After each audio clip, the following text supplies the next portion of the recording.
నిన్న మన సోమసుందరపాలెంలో ఉన్న ఆటోనగర్ లో జరిగిన దురదృష్టకరమైన సంఘటన.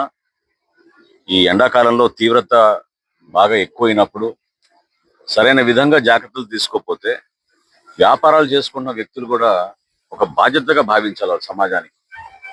అంతేగాని ఫ్లేమబుల్ మెటీరియల్స్ అంటే ఏవైతే చాలా తక్కువ సమయంలో అంటుకుని భారీగా మంటలు ఎగబడే విషయం ఉందో అవి కొంచెం జాగ్రత్తగా వాళ్ళు ముందు నుంచే ప్రణాళికబద్ధంగా ఉండాలి తప్ప నిర్లక్ష్యంగా వ్యవహరిస్తే మాత్రం ఖచ్చితంగా వాళ్ళపైన చర్యలు తీసుకోవాల్సిందే. సో దాదాపు 8 గంటలు నిన్న అధికారులు, ఫైర్ డిపార్ట్మెంట్ ఉన్న యంత్రాలన్నీ తీసుకొచ్చి చుట్టుపక్కన కూడా భయభ్రాంతులు అయిపోయి ప్రజలు ఇబ్బందికరమైన పరిస్థితులు. కేవలం వాళ్ళు ఫ్లేమబుల్ మెటీరియల్స్, పెయింట్ కి వాడే థిన్నర్స్ దాదాపు 15,000 లీటర్లు వాళ్ళు అక్కడ స్టోర్ చేసి పెట్టుకున్నారు. 15,000 లీటర్లు దేనికోసం అంటే మొత్తం ఈ సంవత్సరానికి స్టాక్ అంట. చాలా పొరపాటు అది. అసలు ఫస్ట్ ఆఫ్ ఆల్ ఆథరైజేషన్ లేదు వాళ్ళకి, ఇక్కడ చేసుకునే ఆ వెసులుబాటు లేదు వాళ్ళకి.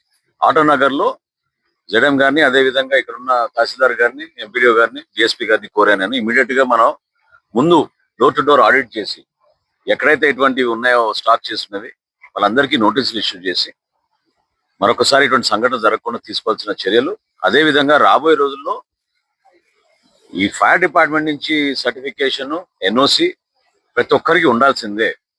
ఎందుకంటే ఆటోనగర్ అంటేనే బేసికల్ గా ఇండస్ట్రీస్ ఉంటాయి, చిన్న చిన్న వ్యాపారాలు ఉంటాయి. కానీ వీళ్ళు స్టాక్ చేసుకోవడానికి, ఇటువంటి వ్యాపారాలు చేసుకోవడానికి, ట్రేడింగ్ కోసం మాత్రం ఆటోనగర్ కాదు. ఆటోనగర్ లో ఉపాధి కల్పించడానికి, చిన్న చిన్న కార్మికులు ఉండడానికి, వాళ్ళ వర్క్ షాప్లు ఉండడానికి కోసం ఆటోనగర్ తప్ప ఈ స్టాకింగ్, స్టోరింగ్ కోసం మాత్రం ఆటోనగర్ కాదు. తప్పకుండా దాని గురించి ఆడిట్ చేసి ముందు చాలా సమగ్రంగా దీనిపైన దర్యాప్తు చేసే విధంగా అధికారులు నేను కోరాను.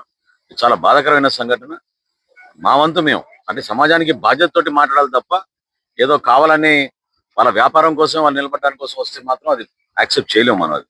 సో ముందు వాళ్ళు రిపోర్ట్ తయారు చేసి తహసీల్దార్ గారి నేతృత్వంలో ఒకసారి దాన్ని లోతుగా పరిశీలించిన తర్వాత తప్పకుండా మనం తీసుకోవాల్సిన చర్యలు డెఫినెట్ గా తీసుకుందాం.